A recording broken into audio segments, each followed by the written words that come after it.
Hello, Kell. Hello. It's so nice to have you here. This is very exciting. When you said I'm going to start doing podcasts, I was like, I'm in. I'm definitely in. I love it. I'm so chuffed. I'm so chuffed because you are very, very busy. You've got a very busy job and a busy family life, although actually we'll hear about that shortly. Your kids are all flying the nest, so maybe that'll give you a bit more time. But I'm absolutely chuffed to bits that you've decided to accept my invitation to join the Twich team. Yes. I mean, talking about busy, you are notoriously busy, Lizzie, though, aren't you, really? Of all the people that are busy, you're the busiest, aren't you, really? But yes. But, you know, it's good fun. It is good fun. And I think, like, when we did RedShift and now, you just meet such interesting people, don't you? That's the great thing about doing this sort of work. When we did the radio and now the podcast, it's who you meet, isn't it? Absolutely. So let's talk about how we met. First of all, I always ask my guests, Dabber, are you an honorary or an original? Well, I must be honorary because I was actually born in Chester and then raised in Worcestershire. So it's only now that I really live in Nantwich. So that's been more recent. It's funny because when I moved up here 18 years ago, the only person I knew that was a true dabber was my lovely late friend Steph, who passed away 18 months ago. She was a dabber, and then met MJ, and he was also a dabber, my husband. So those two were the only two like actual proper dabbers, because I think with RedShift and with other volunteer organisations that I have been part of, it's quite common that volunteers come from outside the area, like I did, to get to know the community. They start volunteering. So I always remember looking back, RedShift was full of lots of non-locals, but people travelled in, didn't they, really, to be part of it. I mean, my journey into RedShift was funny because I was teaching in a local school. I was teaching creative and media at the time, and we'd asked to come on and do a show with the kids. So the kids came on, I say kids, they were all teenagers, young people, and they came on to learn about radio and to promote some stuff that they were doing. And I sat there watching this and I was like, well, I want to do this. I want a bit of that. I'd always been into drama and, you know, presenting and stuff, but I'd been teaching for quite a few years. And I think you were just seeing everybody out, and I turned to you and I went, how do I get involved? I want to be involved. And you were like, well, I've got a show for you. Would you want to be? I was like, yes. Yeah. And I started on the education show. That was it, Teachers News. Teachers News, We did have some cool names, didn't we? We did. I mean, like Wellbeing Weekly was one of mine. Yeah. Scarlet Ladies. Scarlet Ladies. And then I did a Family Friday. Loved alliteration. Yes, there was a lot of that. I know. Family Friday, and that was kind of like a mid-afternoon one, wasn't it? And got all sorts of different families on it. Gosh, it's funny, isn't it? Old Facebook post popped up on my feed the other day, and there were people in that picture that I'd forgotten that they were part of RedShift. And what that led to was so many people saying, oh, I remember RedShift days. And people just... We did loads of stuff, didn't we, as well? It was the events as well. We went to different events and we opened... I remember the dog shows we did. Dorothy Clyde Garden. That's right. I think Orlando's daughter actually judged one of the dog shows, and then people took it very seriously, didn't they? And got really annoyed that their Sight Hound didn't win. Did you and I compare one of the food events together where they were having to eat? Yes. That was funny, wasn't it? Oh, gosh. They were awful. They were awful and funny at the same time. Yeah. Man versus food, wasn't it? And there was like these giant burgers, wasn't it? Yeah, we did fun. that. That was fun. Yeah, we did. Oh, and Witchy Kell. Witchy Kell. Worcestershire bonfire night. That was we did a lot. You were always the top request. You know, I did it. Really? I did it for a couple of years, and then you came along dressed up as Witchy Kell. We want that one. Sorry about that. And of course, where obviously in your neck of the woods, the Wimbury fig pie. We did wakes. We did a couple of years of fig pie wakes, didn't we, as well? Yeah, you went viral. Do you remember? I did. I went on Lad Bible, didn't I? And then people were like, "She's on Lad Bible. How she managed that? That was brilliant." I can see you a mile. No, that was really good. Yeah, fig pie. Yeah, it was those sort of things, wasn't it? The events and the people that you meet, like I say, was just lovely. Obviously, time goes on, and as you say, you get busy and do lots of other things. And so when you said that, I was craving something as well. I kind of said it as a New Year's resolution. I need to do something creative like something performative or whatever. And that, Great. so running podcasts and interviewing people. Of course, we've got the video this time, which is I a know. bit It's a little bit eerie for me. daunting, Yeah, actually. definitely. I keep nearly looking. I'm not going to look at myself. I probably won't watch them because then you'll be like, oh, why wasn't my hair's like that? My face is like that. You just don't watch yourself. Yeah. It's one thing listening to yourself, but then when you watch it back, you're like, oh my word. What was I doing that but for? No, I think we'll give it a go on camera and see how that goes down. And how's all the in Nantwich stuff going? It's all good. We've rebranded from in Nantwich to Nantwich Info. I'm really pleased with how it's going. The website's going really well. We've got quite a few members, about 60 premium members on there now. And I've been getting out and about around town doing some little that's good video. What do you call them? Vlogs? Yeah. So no, I'm really pleased that I've been able to carve a bit of time out in my schedule to really work on. It's all going well, and hopefully the Twich will become a key part of that as well. Planning to bring in lots of guests from members and people in our local community that have all got some relevance to Nantwich. So nice to hear people's voice, isn't it? Nice to hear what people are doing and what they've got to say about things. Absolutely. We've kind of carved it up loosely into different themes, haven't we? So wellbeing and community, business, agriculture, education, entertainment.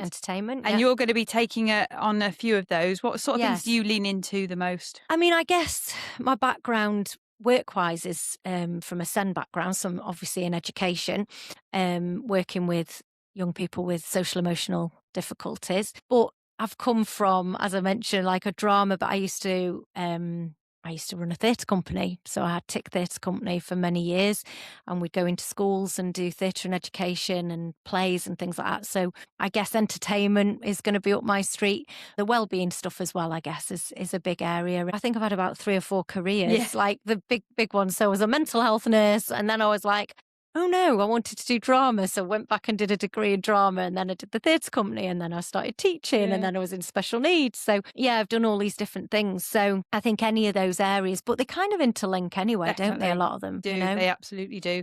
And I think where we live as well, we've got such a wonderful community here where so many people do interlink and so many things do. Organisations work together well and individuals cross over in different paths. So I think it's great, and it's brilliant that you're going to be on the show and presenting and bringing in guests and such like. And hopefully Barnaby's going to be featured at some point. Barnaby could come along, couldn't he? Although we might have to put him out if he starts barking. Yes, that gives a clue away that Barnaby is a dog. Tell us what you do with Barnaby.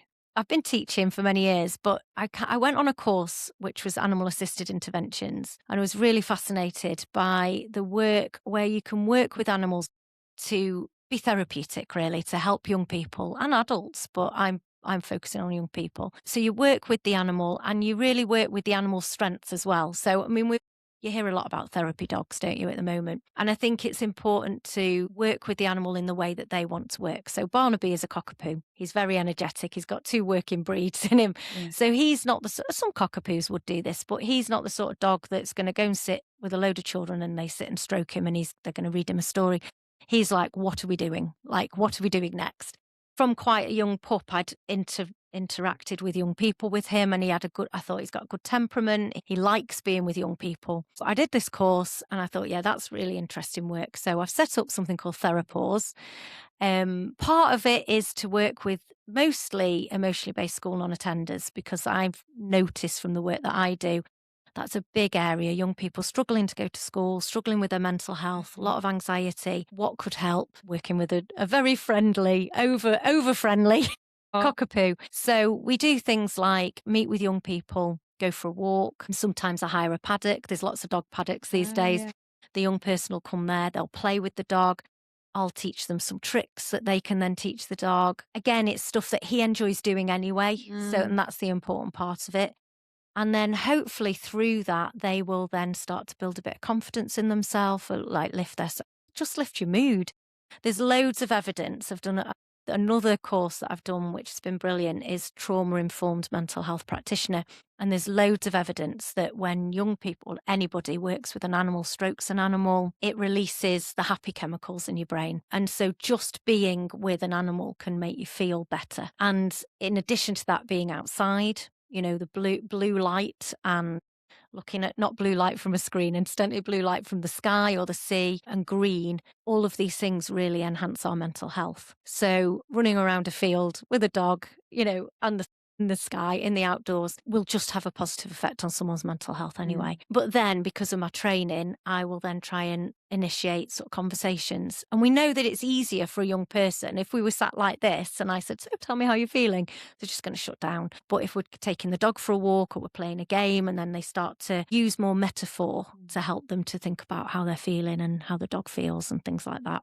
Sort of relate the dog's feelings to how they might be feeling, that sort of thing. So hopefully after a period of time, they can sort of be more reflective about what's going on for them. That's kind of and if not that, they just have a nice time. Excellent. Yeah, it's great. I think you're absolutely right. So we all feel so much calmer when there's something there to stroke. You've got the cat, you've got the dog, you've got the... I even like picking up my chickens. The first time I saw a chicken, and I was like, what do you do with that? And I saw my friend pick up a chicken. I thought, oh, that's what a bit are you doing? weird. Yeah. But now, two out of 4 of my chickens stop and wait for me to pick them up, and then they just sit and I walk around the garden with them. Well, even to the point that I've worked in my career with some young people who've got challenging behaviour, who's the barrier to education is their behaviour rather than mental health. But you introduce an animal, so this might be a child that really can't regulate themselves. You bring in an animal and they go, and they suddenly can, and they don't want that animal to get hurt, so they'll think about how they behave around the animal. And that's fascinating, to see that change in somebody based on just, and that seems to be innate. That's nothing that you teach people. They just do that naturally. So that's what I'm doing 1 day a week. Great. I thought I might build it up, but we'll see how that goes. And also sort of delivering training as well. I'm really passionate about schools and educators being trauma informed. I've gone into quite a few local schools and different places and helped the staff to understand how to be more trauma informed. As I said before, it's fantastic to have you on board. Thank you very, very much. Thank you for asking me. It's joining, and I hope you like the studio. I love it. Yeah, it's really nice. Need to get a sign organised. I've been having a little bit of a change around and testing layouts, but I think we've settled on this one at the moment. This is nice. It's very like you're sitting in someone's lounge just having a chat. I happen to have a microphone in front of us, but we're just having a chit chat, and I think guests will quite like that. I think they'll enjoy it, and all of the presenters that we've got are going to make people feel at ease. It's going to be really nice. So looking forward to it. You're officially the first presenter that I'm introducing. Wow. Yes, this is going out as our first pre-launch episode. And and I'll let you know who the next presenter is after that. A few RedShifters and a couple of non-RedShifters, but no, I'm dead excited. It's a great team, led by a great woman. Oh, thank you, Liz. Oh, bless you. Thank you so much. Thank you very much indeed, Kel. 1, 2,